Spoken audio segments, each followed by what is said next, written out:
আজকে আমাদের বিরুদ্ধে যারা আওয়ামী লীগের কথা বলছি, সেই আওয়ামী লীগ শুধুমাত্র এইটুকু গ্যারান্টি পায় যে পুলিশ ওদের ঝামেলা করবে না, সেনাবাহিনী ওদের ঝামেলা করবে না। এই গ্যারান্টিটুকু যদি পাই, তাহলে এই বাংলাদেশে আমরা যারা আন্দোলন করে বিজয়ী হয়েছি, আমরা 10 মিনিট টিকতে পারবো? হ্যাঁ, অনেকে পালায় গেছে, তারপরেও যে কয়টা মাঠে আছে আপনাদের আশেপাশে আছে। আমি তো রিক্সায় যখন চড়ি, অনেক ছাত্রলীগ নেতা, যুবলীগ নেতা এখন রিক্সা চালায়, তাদের রিক্সাতেই চড়ি, অ্যাটিটিউড দেখে বুঝতে পারি। ঠিক আছে, আমার প্রশ্ন হলো, যদি এই সমাজে আমাদের সেনাবাহিনীটাকে নষ্ট করা হয়, পুলিশ বাহিনীটাকে নষ্ট করা হয় পুরাপুরি, তাহলে এই যে রিক্সায় উঠে বসে আছি, থাকতে পারবো তো? আমি এই কথাগুলো কেন বলছি, যে আমার আমার লড়াইয়ের বুঝটা ওই জায়গায়, যে আমরা একটা লড়াই করছি, সেই লড়াইয়ের পরে আমাদের এই বাংলাদেশটা সুন্দরভাবে সাজাতে হবে। হ্যাঁ, একটা ইউটিউবিং করছে বিদেশ থেকে বসে, সে এসে আমাদের সেনাবাহিনী কু ঘটে যাচ্ছে, সেনাবাহিনীর আপনার লোয়ার অফিসারদেরকে উস্কানি দিচ্ছে। হ্যাঁ, তারপরে নাগরিকদেরকে নেমে পড়তে বলতেছে। আপনাদেরকে একটা কথা বলি, এই যে রাতে বলল, ধরেন 1-2 লাখ মানুষ বের হয়ে গেল সেখান থেকে, অথবা সেনাবাহিনীর 46 ব্রিগেডে তারা হলো সৈনিকরা পিনাকির কথাই উস্কানি হিসেবে নিয়ে তারা আর্মস নিয়ে বের হয়ে গেল, তাদের সব সিনিয়র অফিসারদের গোলাগুলি শুরু করলো, সিনিয়র অফিসাররা মারা শুরু করলো, আবার নাগরিকরা যে ক্যান্টনমেন্ট অভিমুখে যাত্রা শুরু করলো, সেই নাগরিকদের বিরুদ্ধেও একটা লড়াই শুরু হলো। আলটিমেটলি পিনাকি যেটা চাইছিল সেটা যদি হইতো, তাহলে আসলে কেমনটা হইতো, আমাদের পরিস্থিতি কেমনটা হতো, তাই না? যেটা সে বলছিল যে আপনারা সবাই নেমে আসেন, সেনাবাহিনীর দিকে রওনা দেন, সেনানিবাসের দিকে রওনা দেন, সেনাবাহিনীর জুনিয়র অফিসাররা তোমরা রুখে দাঁড়াও। এই যে সামগ্রিক অ্যাটিটিউড, এটা যদি এই ওর কথা মতোই যদি হইতো, তাহলে আমাদের দেশে কতটুকু বিপদ হতো বলেন? এগুলো এগুলো কিভাবে বলবো আসলে? এখন মনে হয় সময় হয়েছে। প্রথমত বাংলাদেশের নাগরিকদের ধন্যবাদ, ধন্যবাদ।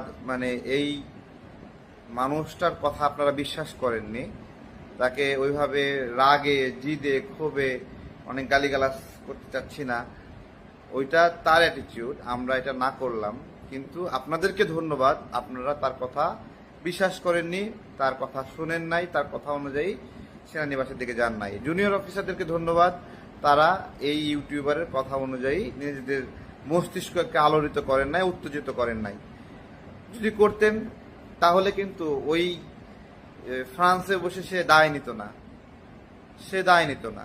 আমি একটা পয়েন্ট ধরায় দেব, যে এই গণ অভ্যুত্থানে যারা গার্ডস নিয়ে গণ অভ্যুত্থানের পক্ষে অবস্থান নিচ্ছে, হ্যাঁ, আত্মবিশ্বাসী ছিল যে আমরা গণ অভ্যুত্থান করবো, জেলে গেলে জেলে গেলাম, মরে গেলে মরে গেলাম।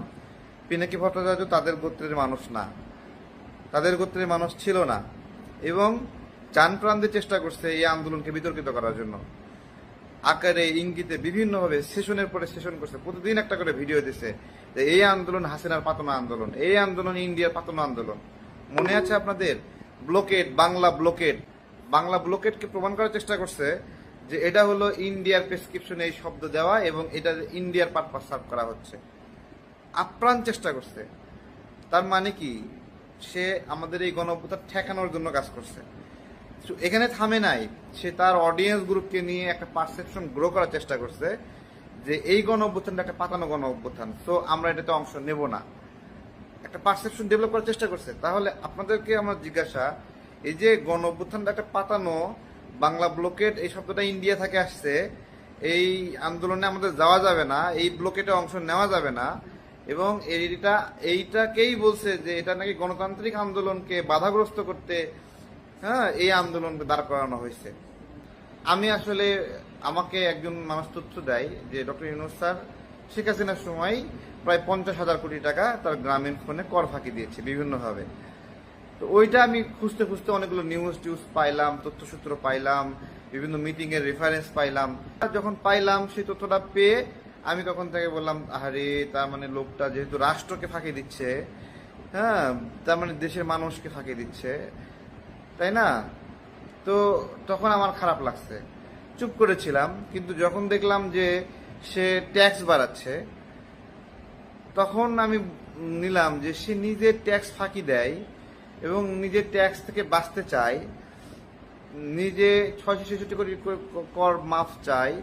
সে তারপর তার গ্রামীণ ফোন 25% থেকে জনগণের ভাগ 10%-এ নিয়ে আসে, আর সে বাংলাদেশকে ওন করে, বাংলাদেশকে মনে ধারণ করে। আমি যেরকম ধারণ করে লড়াই গেছি, একজন দেশপ্রেমিক মানুষ কর ফাঁকি দেবে বলেন, তখন আমি প্রথম থেকেই আমি একবারে ইনিশিয়াল লেভেল, আমার আগে ডক্টর ইউনূসকে মানে হলো তার সমালোচনা করছে এরকম বাংলাদেশে কেউ নাই। I am the first one. এমনকি আওয়ামী লীগের মাহবুবুল হানিফ তাকে শুভেচ্ছা জানাইছে তাকে, কিন্তু আমি ক্রিটিসাইজ করছি এবং আমি এখনো তার ক্রিটিক্স। আমি আমার পজিশন নড়াইনি। আমি যেই পজিশনে ছিলাম সেই পজিশনে, এই পজিশনে থাকার কারণে আমাকে দালাল বলছেন এবং বলছেন ডক্টর ইউনূসের যে সমালোচনা করবে সে ভারতের দালাল। এই গল্প তৈরি করা হয়েছে। আজকে বাংলাদেশে এই সংকটটা কেন বলেন তো? শুধুমাত্র একটা তারিখের অভাবে এই সংকট। তারিখটা কি বলেন? নির্বাচনের তারিখ যদি ঘোষণা করা হতো তাহলে আজকে এই সংকট হতো না। একটা তারিখ ঘোষণা করে রাখলে কেউ টাল্টিপাল্টি করতে পারতো না। একটার পর একটা শর্ত দেওয়া, একটার পর একটা নাটক তৈরি করা, এগুলো কেউ করতে পারতো না। সবাই ওই নির্বাচন তারিখ অনুযায়ী প্রস্তুতি নিত।